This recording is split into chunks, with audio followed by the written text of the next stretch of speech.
Halo Indonesia, sama-sama kita ketahui saat ini telah terjadi suatu tindak pidana viral antara Lesti dengan Rizky Bilar.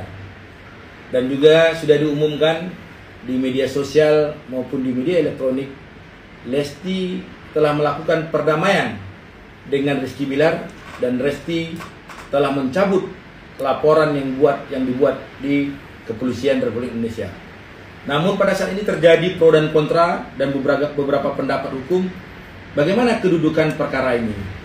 Dalam hal ini perlu kami sampaikan bahwa tindak pidana yang dilakukan Rizky Bilar adalah tindak pidana penganiayaan berat yang diatur dalam pasal 351 ayat 2 KUHP serta pasal 44 ayat 2 Undang-Undang Penghapusan Kekerasan dalam Rumah Tangga.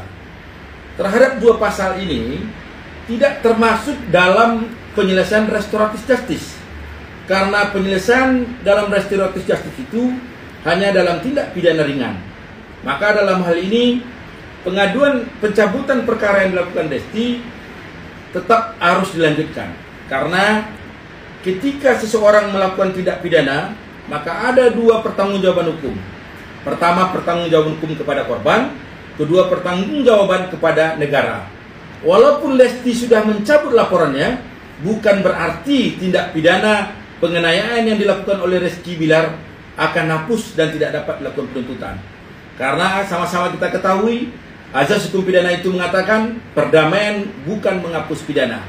Artinya apa yang dilakukan oleh penyidik yang saat ini masih melakukan penahanan terhadap Rizky Bilar, secara hukum menurut pandangan saya itu sudah tepat. Dan mari kita mengikuti perkara ini.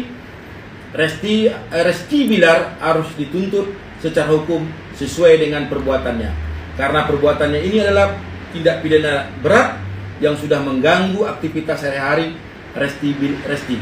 Sama-sama kita ketahui tindakan pidana yang dilakukan Rizky adalah tindak pidana yang mengganggu kegiatan Rizky, yaitu saya dengar juga rusak pita suaranya yang merupakan suatu mata pencarian oleh Lesti. Artinya Rizky Bilar harus mempertanggungjawabannya secara hukum, tentu harus dituntut di pengadilan, dan nanti pengadilan lah yang menentukan berapa pantas dan layak Rizky mendapat hukuman dari negara kita ini. Semoga penjelasan yang sangat sederhana ini dapat menjawab pro dan kontra terhadap perkara Lesti dan Rizky Bilar. Terima kasih Indonesia.